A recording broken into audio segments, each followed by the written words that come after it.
하셨던 간단하게 정리를 좀 하고 가겠습니다. 219페이지에 포상금부터 해가지고 협회 벌칙 마지막까지 정리하죠. 일단은 포상금에 관한 내용은 페이지 219페이지 있습니다. 219페이지의 포상금은 일단 간단하게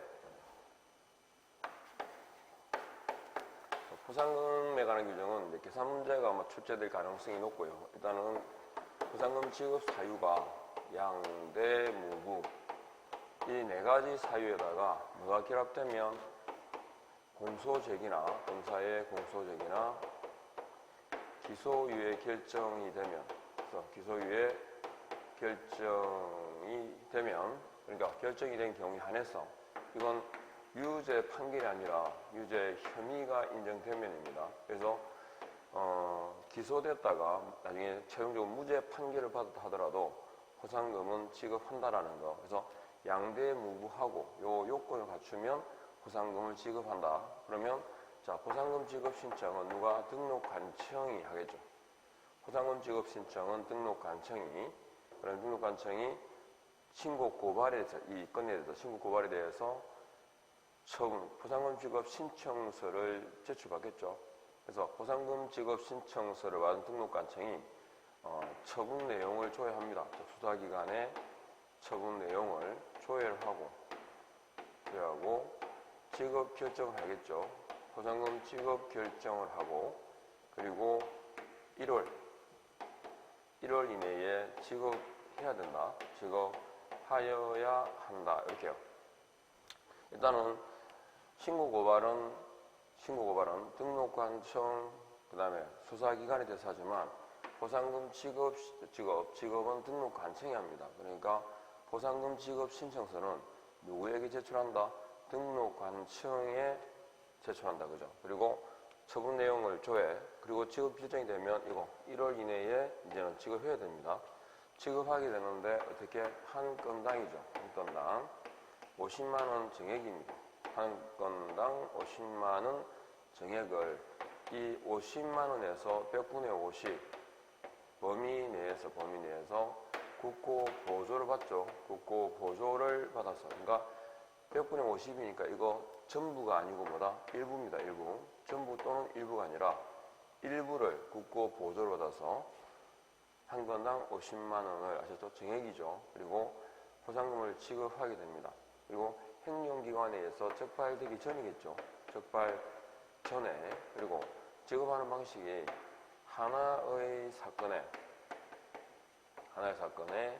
2인 이상의 경우하고, 그 다음에 하나의 사건에 2건 이상의 경우하고 구분해서, 위에는 이제 포상금 지급 신청서는 하나가 들어왔는데 신고자가 2명 이상인 경우죠. 이때는 n분의 1입니다. 균분해서 포상금을 지급하는데 그 신고자들끼리 합의가 있게 되면 합의된 대로, 그러니까 당사자 간의 약정이 우선한다. 그 다음에 하나의 사건에 2건 이상은 포상금 지급 신청서가 여러 장 들어온 거죠. 누구한테? 최초 신고 고발자에게, 이렇게요. 신고 고발자에게 지급한다. 이렇게. 포상금 핵심 요겁니다. 이거 양대무부, 양도되어 양수되어 받은 자, 무등록자, 부정한 등록까지 네 가지에 대해서 기소하거나 기소유예 결정을 한 경우에 하나여라는 요거, 이게 핵심. 좀 꼭 정리하고 기억하셔야 되고요. 그 다음에 가보면 뒤로 갑니다. 자, 222페이지에 보면 행정수수료 납부 사유가 있습니다. 이것도 간단하게, 자, 공인사법상에서 행정수수료 납부 사유가 행정수수료 납부 사유는 일단 기본적으로 시등분, 자등분 해가지고 이렇게 6개 사유가 있습니다. 몇 개 있다고? 6개. 시등분, 자등분 해서 행정수수료 납부 사유가 총 6가지 있는데, 그러면 이렇게 잘랐잖아요. 그죠? 그러면 여기 자등분이 뭐냐? 자등분은 재교부입니다. 자격증, 등록증, 보상호도 필정, 재교부 대상이다. 그러면 재교부의 짝은 뭐겠어요? 교부가 되잖아요. 그죠? 근데 중요한 건 이거. 교부라는 말은 행정수수료 납부 사유가 될 수 없다는 거. 요것만 일단 포인트. 그러니까 언제냐 그러면 시등분, 자등분 그럴 때 이게 무슨 뜻인다? 이게 무슨 뜻이냐면 시험 칠 때, 시험에 응시할 때, 등록 신청할 때, 분사무소 설치 신고할 때, 그때가 행정수수료 납부 사유. 아셨죠? 그러니까 교부가 없다는 거예요. 그리고 이렇게 가로로 잘라보면 위에 시험과 자격은 근거가 시도조례입니다. 시도조례가 정하는 바에 따라 요거 등록과 분사무소는 시, 군, 구 조례가 정하는 바에 따라 이렇게. 그래서 범위의 차이가 나죠, 그죠? 그래서 시등분, 자등분 6개만 아시면 돼요. 이렇게 행정수수료 납부에 관한 문제입니다. 간단하게. 자, 그 다음에 가봅니다. 뒤로 협회가 있습니다. 페이지 228페이지인데, 자, 제가 이 내용을 복습하는 것도 있잖아요. 어떻게 풀어가는지를 잘 봐야 돼요. 내용을, 전체 내용을. 그러니까 자꾸 가능하면 민법, 뭐 개론, 뭐 공법 다 마찬가지고 목차 있잖아요, 그죠? 제목. 그 파트에서 큰 제목, 소제목까지는 자꾸 반복해서 읽어보셔야 돼요. 왜냐면 그게 내용이 기본 틀이 잡혀야 머릿속에서 골격이 잡혀야 사이사이 살 붙이는 거니까. 그러면 협회다 할 때, 자, 공인중개사 협회에 관한 문제가 나오면 협회는 첫 번째 누가 설립하느냐, 그죠? 공인중개사인 개공. 그러니까 협회를 설립하는 주체는 개공입니다. 공인중개사가 아니라. 그리고 설립해야 된다, 할 수 있다. 이미 설립이죠. 그 다음에 가입해야 된다, 가입할 수 있다. 이미 가입주입니다. 이렇게. 그리고 협회는 성격이 영리, 비영리, 그리고 사단법인이다까지 협회의 성격까지 이렇게 다 정리하고. 그러니까 협회가 운영하는 그 업무는 비영리 사업이 되겠죠, 그죠? 비영리, 사단법인까지. 그 다음에 협회 이제 요 성격이 나왔으니까 그 다음에 협회 설립 절차. 협회의 설립 절차 첫 번째 정관 작성입니다. 정관 작성을 해서 작성된 정관을 의결하기 위해서 창립총회를 개최하겠죠. 창립총회를 개최하고 창립총회를 개최해서 누구? 국토교통부 장관의 설립인가. 허가주의 아니고 인가주의입니다. 인가를 받고 주된사무소 어디서? 주사무소 소재지에서 마음으로써 설립 등기함으로써 협회가 언제 성립한다. 이렇게 쭉 그죠? 그러니까 설립 등기. 그러니까 협회가 성립하는 때가 언제냐? 등기시, 성립 시점. 그리고 설립 등기했다는 말은 뭐가 있다? 주된 사무소가 있다라는 뜻입니다. 순서. 그리고 정관 작성 시에는 발기인수가 300인 이상의 발기인을 요하고 창립총회는 600인 이상의 회원이 출석하는데 그 600명은 서울특별시에서 100명, 광역시도에서 각 20명 이렇게요. 그리고 국장의 인가를 받아서까지 딱 기억하시고 이 포인트 마시면 돼요. 이게 협회의 설립 절차입니다. 그러면 협회 조직은 여기 주된 사무소 있죠? 주된 사무소가 없을 수는 없죠. 설립 등기해야 법인이 되니까. 그러면 설립 등기를 어디서 한다? 주된 사무소에서. 주된 사무소가 있고 지부가 있고 지회가 있잖아요. 그죠? 이렇게요. 조직이. 그러니까 주된 사무소에 근거는 없어요. 어디에 두는지는 근거가 없어. 아셨죠? 어디든지 둘 수 있다. 그러나 주된 사무소는 반드시 둬야 된다. 그러면 지부는 어디에? 시도에 있습니다. 지회는 시군구에 있습니다. 그러면 지부를 둔다. 시도에. 그럼 누구한테 신고한다? 시도지사에게. 지회는 등록관청에게 신고하겠죠. 시도지사 그리고 등록관청에다가. 그럼 신고하는데 우리가 기본적으로 신고는 사전신고, 사후신고, 사후신고입니다. 그러니까 지부를 설치한 때, 지회를 설치한 때, 그리고 지부 지회의 설치 근거가 뭐냐? 정관입니다. 정관이 정하는 바에 따라, 그러니까 공개사법상 규정에 따라서가 아니라 정관이 정하는 바에 따라 이렇게. 그러면 이제 협회의 조직이 나왔고, 그러면 이제 협회에 뭐가 나오냐? 업무가 나오겠죠. 자, 페이지 232페이지 쭉 큰 제목으로 쭉 훑어가세요. 자, 232페이지 협회 업무. 협회는 고유 업무가 있고, 그리고 수탁 업무가 있는데, 현재 수탁 업무는 2개밖에 없어요. 뭐, 교육과 시험입니다. 교육과 시험. 그러면 고유 업무 중에 핵심이 뭐냐? 공제사업입니다. 자, 공제사업은 고유 업무지만 이건 당연사업이 아니라 임의사업이다. 이것도 기억해야죠. 공제사업은 해야 된다, 할 수 있다. 할 수 있습니다. 그러면 공제사업을 운영하기 위한 근거가 뭐냐? 공제규정입니다. 공제규정을 정했다. 이거 누구? 국토교통부 장관의 사전 승인을 요합니다. 국장의 사전 승인을. 그러면 공제규정의 핵심이 뭐냐? 기억할 건 책임준비금입니다. 쭉 풀어가는 방법 보세요. 협회의 성격, 협회의 설립 절차, 협회의 조직, 협회의 업무 이렇게 쭉쭉쭉 풀어서 자, 책임준비금에 관한 내용인데 기억할 건 두 가지. 책임준비금의 적립비율하고 책임준비금의 전용, 다른 용도로 사용할 때 이때만 주의하면 돼요. 책임준비금의 적립비율은 뭐의 10%냐 그러면 총수입액이 아니고 협회의 총수입액이 아니고 공제료 수입액, 공제료 수입액의 10% 이상 요거 출제된 적 있죠. 유율이 나온 적이 있으니까 공제료 수입액의 10% 이상을 책임준비금의 전용이라 할 때 자, 다른 용도로 사용한다. 누구? 국장의 사전 승인입니다. 자, 국토교통부 장관의 사전 승인을 요하는 경우가 3개 있어요. 정보망의 운영규정, 공제사업의 공제규정, 책임준비금의 전용까지. 이게 국장의 사전 승인을 요하는 3가지입니다. 이렇게요. 그러면 자, 공제사업을 운영한다? 그러면 운용실적이 나오겠죠. 공제사업의 운용실적을 공시하게 되어 있는데 공시한다 그럴 때 3가지 기억해야 됩니다. 자, 운용실적을 공시한다. 누구에게? 개공이 아니라 공제계약자입니다. 우리가 보정설정 방법이 3가지가 있는데 모든 사람이 공제에 가입하는 건 아니거든요. 모든 개공이. 그래서 공제계약자에게입니다. 에게 공시한다. 그러면 언제? 매 회계연도 종료 후, 매 회계연도 종료 후 3월 내에죠.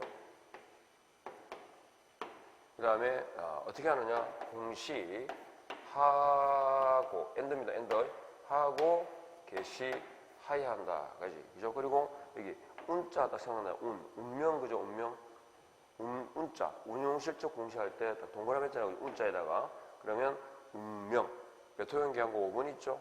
운명 500만 원 이하의 과태료 처분 대상이 됩니다. 그러면 공제사업에 대한 보세요. 공제료 수입액의 10%면 자금이 많이 들어오잖아요. 그죠? 그러면 그 자금 운용에 관련돼서 그러니까 방만한 운용 등을 이제 규제를 해야 되겠죠. 그래서 운영위가 만들어지는데 운영위 있다 그러면 기억할 게 있습니다. 몇 가지만. 심의, 감독, 협회 둔다.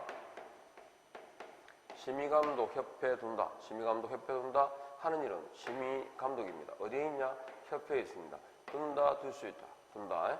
그 다음에 운영위는 성별을 고려해서 19인 이내의 위원으로 이루어지는데 그 중에 공인중개사 협회에 관련된 위원수는 3분의 1 미만.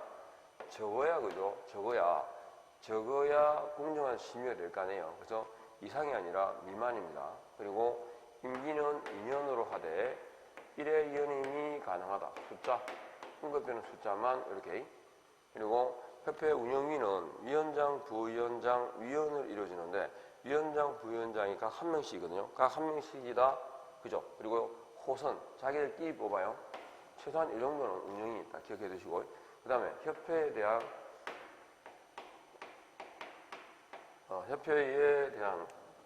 뒤에다가 그리고 공제사업 관련해가지고 재무 건전성 기준을 지켜라, 기준을 준수하라 했는데 재무 건전성 기준 3가지. 일단은 우리가 재무 건전성의 기준을 지켜라 할 때 취급 여력 비율이 있습니다. 취급 여력 비율을 100분의 100 이상 유지하라. 이 하나. 그 다음에 2번째, 구상채권 등 자산의 건전성에 대해서 건전성, 정기 분류, 자산의 건전성, 정기적인 분류, 그죠? 그리고 재무근전성 기준이다 할 때 대손 충당금의 적립, 대손 충당금 적립까지 요 세 가지가 재무근전성 기준입니다. 세분화시키면. 그리고 협회에 대한 감독 명령권이 있는데 감독 명령권자는 국장입니다. 그리고 공제사업이 있죠. 공제사업의 조사검사권은 금감원 원장에게 있습니다. 금감원 원장에게. 그리고 두 개 잘 보시고 뭐 명령한다 그죠? 개선명령, 시정명령, 감독상 명령 다 누가? 국장이 하는 거죠. 근데 공제사업에 대한 조사검사는 누가 할 수 있다? 금감원장이. 그리고 자 직권으로 요청입니다. 누가 누구에게? 국장이 금감원장에게 요청하면 금감원장이 공제사업에 대한 조사검사가 가능하다. 아셨죠? 이렇게. 협회는 법이 얼마 안 돼요 사실은. 쭉 흘려서 여기까지. 그러면 기본적인 내용 딱 틀은 그러니까 우리가 뭐 답을 찾으면 답만 맞추면 되잖아요. 그래서 기본적으로 언급되는 형태는 여기까지. 그 다음에 이제 감독 가줍니다. 243페이지에 주감독 벌칙 해가지고 쫙 묶어서 보시면 자 일단은 감독에서 지도감독에서 주의할 거 뭐냐면 자 개업공인중개사에 대한 감독권은 누구한테 있냐? 국토교통부 장관 등입니다. 이거. 그러니까 국장, 시도지사, 등록관청이 개공에 대해서 감독권을 행사할 수 있습니다. 그리고 감독권자에 보면 군사무소 관할 시장군수구청장도 감독권이 있다. 뭐에 대해서?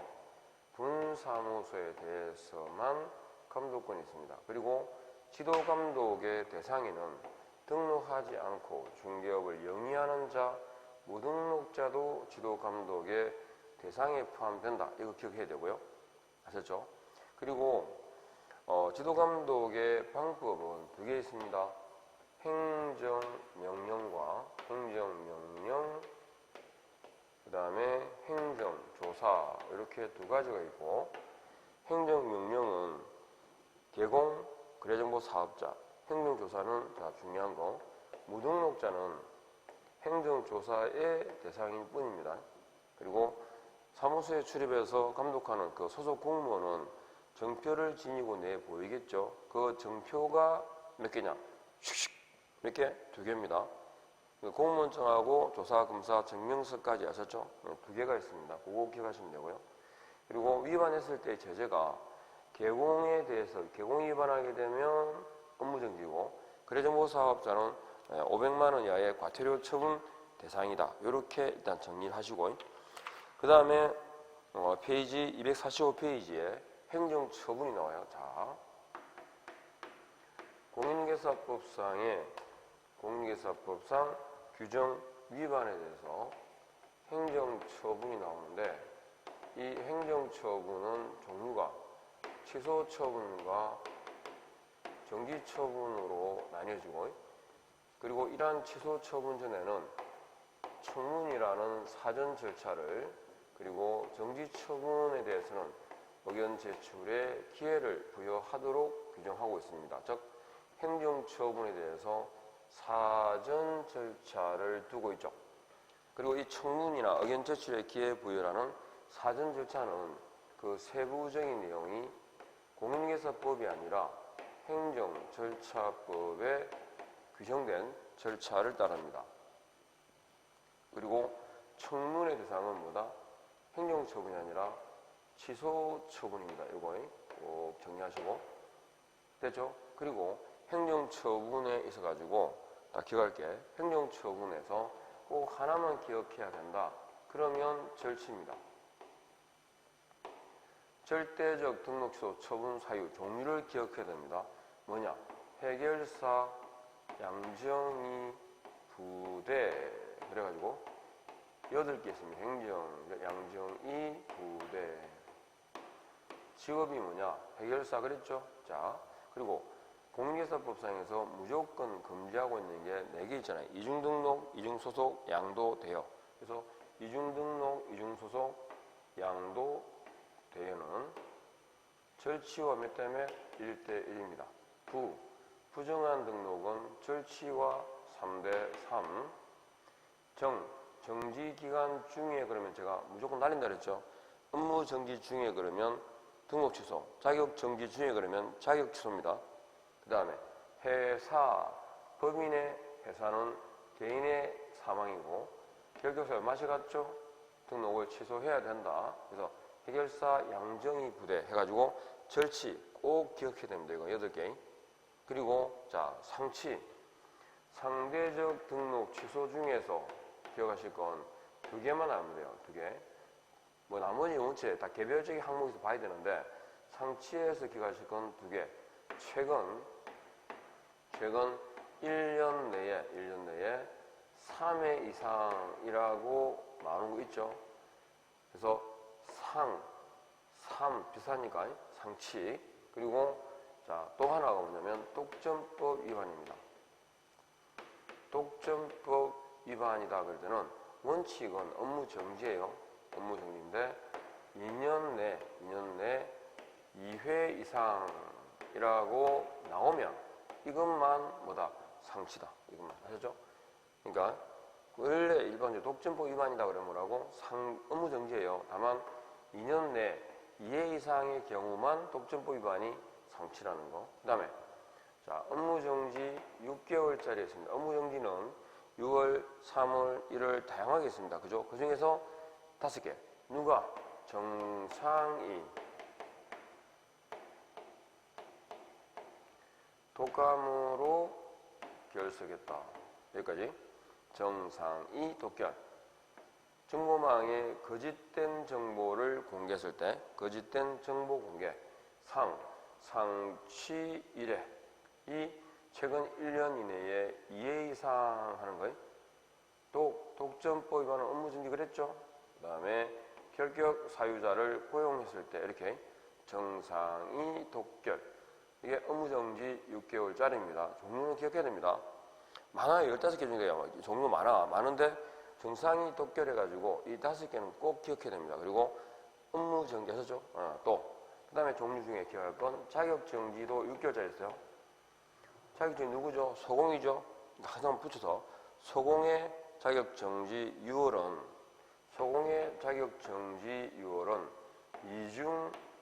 이중금지다. 이렇게 자격정지 6개월, 이중금지, 이중이 뭡니까? 이중계약서, 이중소속, 이중계약서 금지행위에 해당되면 자격정지 6개월 되면 요거 꼭 기억해야 되고요. 자, 이렇게 행정처분 중에서 종류를 기억해야 할 게 하나, 둘, 셋, 넷. 특히나 이거 무조건 절치 기억해야 되고 이렇게요. 그 다음에 이제 답 찾는 포인트 그랬죠. 자, 뭐냐? 행정처분이 취소 3개, 정지 2개 있잖아요. 총 5개잖아요. 자, 7일 이내에 반납해야 된다. 와 이어지는 게 뭐냐? 등록 취소하고 자격 취소입니다. 이렇게. 그 다음에 보고라든지 보고 사유서라는 단어가 나오는 것보다 행정처분 5개 중에서 자격 취소 하나뿐입니다. 그 다음에 위반 사유가 발생한 날부터 3년이 경과가 되는데 이를 할 수 없다. 3년이라는 제척 기간은 행정처분 가운데 업무 정지 하나 있습니다. 이렇게 기억해야 됩니다. 이건 답변은 요령이기도 하고 중요한 거고. 그리고 또 하나 시도지사가 종류가 2개 있잖아. 그죠? 자격증 교부 시도지사하고 사무소 관할 시도지사가 서로 불일치했을 때 그러면 뭐가 기준이다? 자격증 교부 시도지사가 기준입니다. 자, 그래서 자격증, 그러니까 시도지사 중에서 자격증 교부 시도지사라고 특정해야 되는 경우가 4개 있거든요. 자, 뭐냐? 자격 취소, 그 다음에 자격 정지, 그리고 자격 취소 처분의 경우에 자격증 반납하죠? 누구에게? 자격증 교부 시도지사에게 자격증을 분실하게 되면 그 자격증의 재교부 신청을 누구에게 한다? 그러니까 자 보시면 자격증 교부 시도지사 그러니까 자격 취소, 자격 정지, 자격증 반납, 자격증 재교부 하셨죠? 4개. 자 공통점 있죠? 그리고 자격 취소 처분 전에 청문을 실시한다. 정지 처분 전에 의견 제출에 기회를 부여한다. 이 처분에 대해서 필요한 절차를 모두 이행하고, 그죠? 누가? 사무소, 관할, 사전절차니까 사무소, 관할, 시도지사가 이행하고 통보해주면 자격증 교부 시도지사가 이런 취소, 정지 처분을 한다. 이 말이죠. 요렇게. 이게 답니다. 행정처분에서 우리가 꼭 기억해야 하는 게 사실은 뭐 복잡하게 굉장히 많아요. 사실은 이게 우리는 좀 그나마 간단하게 있는데 굉장히 많아요. 근데 행정처분에서 딱 기억하면 이거예요. 한 줄. 요거만 기억하면 기본적으로 3개는 맞출 수 있어요. 여기까지. 아셨죠? 딱 집어서. 절치 반드시 기억하고 상치에서 2개, 업무정지 5개, 자격정지, 이중금지. 그리고 요건 답 찾는 포인트. 7일 이내에 반납이라는 말이 나온다. 보고 사유서라는 단어가 있다. 3년의 제척기간이 나온다. 업무정지 있다. 요렇게 해가지고 확실하게 매듭을 딱 지으시고 요렇게. 자, 그 다음에 행정처분 갖고 이제 벌칙으로 가봐요. 행정벌. 자, 그러면 가기 전에 일단 행정처분하고 행정처분과 행정형벌. 행정형벌. 그러니까 48조의 3대3, 49조의 1대2라는 형벌과 요게 이퀄되어 있죠. 그죠? 이 무슨 말이냐면 병과할 수 있냐 이 말입니다. 병과할 수 있다. 그러니까 예를 들어서 이중등록이잖아요. 이중등록에 해당이 되면 그때는 등록 취소, 절치죠. 등록을 취소하고 그 다음에 1대1 이렇게요. 이 연결고리를 물어요. 시험에. 다음 중 그 위반 사유와 행정처분, 벌칙이 바르게 연결된 것은 이렇게요. 그죠? 그래서 절치 자리에 뭐 상치 들어간다든지 1대1 자리에 뭐 3대3이 들어간다든지 이렇게 그 일치 문제가 나와요. 그러니까 이중등록을 예를 든 것처럼 행정처분하고 행정형벌은 병과할 수 있다. 뭐냐? 이제 등록관청에서 등록을 취소 처분하잖아요. 취소 처분하면서 동시에 검찰에다가 고소를 해요. 고발해야 되겠죠. 고발을 해요. 그러면 그 고발을 접수한 검찰에서 요 위반, 이중등록에 해당되는 위반을 근거로 해가지고 뭐 한다? 검사가 기소하겠죠. 기소하면 재판 가가지고 어떻게 한다고? 1년 이하 징역 또는 1,000만 원 이하 벌금형의 대상이 된다는 거죠. 처분을 받을 수 있다. 그러니까 이런 재판에서 판결을 받을 수 있습니다. 행정법상에서 행정처분할 때 행정처분의 그 행정관청의 판단이 뭐 처분이고 재판의 판단이 뭐 판결. 자, 그래서 2개가 동시에 된다는 거죠. 또 하나. 그러면 행정처분과 과태료 처분은 병과할 수 있냐? 과태료는 성격상 행정질서벌에 해당됩니다. 이렇게요. 그럼 과태료 처분은 다시 우리가 종류가 2개가 있죠. 51조에 500만 원 이하의 100만 원 이하의 과태료 2가지. 그럼 이게 병과할 수 있느냐 하는 건데 역시 여기 있죠. 자, 이퀄했잖아요. 병과할 수 있습니다. 원칙이. 어떤 거? 자, 거래정보 사업자가 운영 규정의 승인을 얻지 아니하거나 규정에 위반해서 운영을 하게 되면 그때는 지정을 취소할 수 있고 얼마? 500만 원 이하의 과태료 처분을 병과할 수 있습니다. 이렇게요. 지정 취소와 500과 이게 원칙입니다. 그러니까 행정처분과 과태료 처분을 병과할 수 있다는 게 원칙입니다. 아셨죠? 그러나 다만 주의할 건 이겁니다. 개업공인중개사는 규제 완화 차원에서 특히 업무정지 처분하고 과태료 처분을 병과하는 경우가 없다. 누구만? 개공만 없어요. 예외적으로 이렇게. 자, 그러면 이제 기억할 게 뭐냐? 3대3이잖아요. 그죠? 3대 3. 3대 3하고 절치와 3대 3, 상치와 3대 3, 형벌, 사유로만 3대 3. 종류 3개 있습니다. 자, 첫 번째. 부. 절대적 취소에서 보셨죠? 부. 부정한 등록은 절치와 몇 때문에 3대 3입니다. 그 다음에 금지행위입니다. 금지행위. 금지행위는 상치와 3대 3. 거기에 해당되는 금지에서 3대 3에 해당되는 게 뭐냐? 자, 이거 기억해야 되죠? 관, 지, 상, 투, 부, 단, 누. 이렇게. 이게 법제 33조 여기까지요. 여기까지가 1항이고, 그 다음에 누구든지 해서 놓는 거예요. 관, 직, 상, 투. 이거 부정한 시세 영향, 부당한 시세 영향, 단체 구성, 누구든지까지 해가지고 총 몇 개? 하나, 둘, 셋, 넷, 다섯, 여섯, 7개. 그죠? 7개가 금지행위 상치와 뭐다? 3대 3입니다. 그 다음에 무등록자죠. 무등록자는 무조건 뭐 3대 3. 무등록자 딱 넣으면 3대 3에다가 더불어서 보수는 뭐다? X, 거래는 O까지 이것도 같이 더불어서 딱 기억하시고. 그러니까 무등록자에 대해서는 보수를 인정한다 안 한다? 안 한다. 무등록자의 중개로 거래계약이 체결됐을 때 거래 효력은 유효다. 그죠? OX. 자, 그 다음에 이제 갑니다. 행정처분과 형벌 가운데 1대1. 역시 마찬가지로 1대1과 절치, 1대1과 상치, 그리고 형벌 사유로만 1대1 이렇게 세 종류 있거든요. 자, 절치는 공인중개사법에서 무조건 금지하고 있는 저게 절치에 있는 이중등록, 이중소속 양도되어 할 때 2항이 그럼 돼요. 2항이 이중등록, 이중소속 양도되어 절치와 1대1. 상치는 자, 정, 임, 금이 제 카페 보시면 이 암기표 있습니다. 이거 활용 좀 하시고.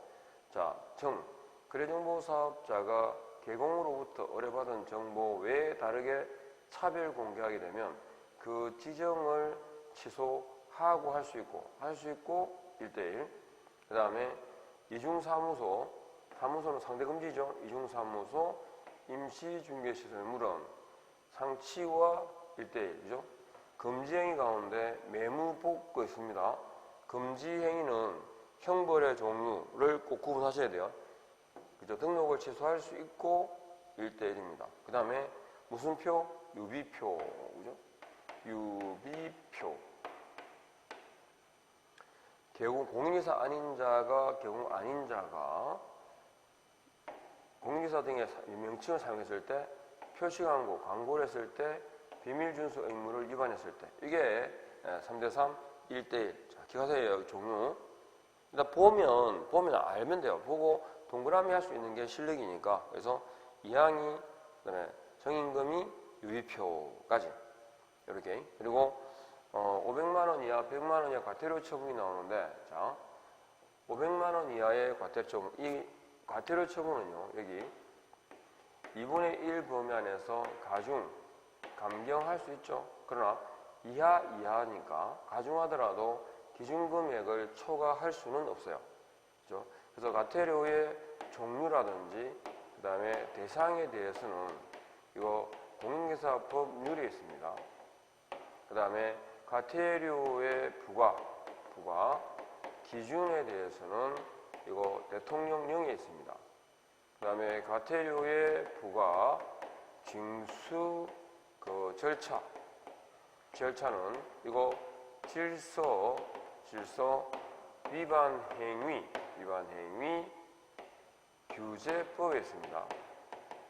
그리고 과태료 처분은 행정처분과 마찬가지로 각각 부과 징수한다라는 데 포인트 두세요. 누가 누구에게라고 할 때, 그러니까 예를 들어서 대표적으로 협회나 거래정보사업자에 대해서는 누가? 국장이, 정보통신 서비스 제공자한테는 국장이, 개공한테는 기본적으로 등록관청이, 공인중개사에 대해서는 시도지사가. 아셨죠? 각각 부가 징수한다는 거. 자, 그러면 종류가 있는데, 그죠? 500만 원 이하의 과태료 처분입니다. 500만 원 이하의 과태료 처분은 기억할 때, 자, 이렇게요. 우리 암기표에 있으면 연수 교육을 확인하고 부당하게 표시하면, 그죠? 그리고 표시하면